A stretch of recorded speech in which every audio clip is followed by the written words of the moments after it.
చేరింది, కొత్త ఉదయం వెలిగింది. తెలుగు నేల గుండెలో ఉగాది పండుగ పూసింది.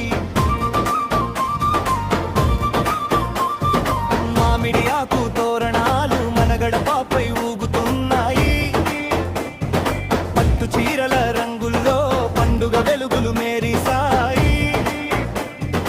అమ్మ చేతి పచ్చడిలో ఆరు రుచుల జీవగానం, తీపి చేదు కలిసినప్పుడు జీవితానికి అర్థం.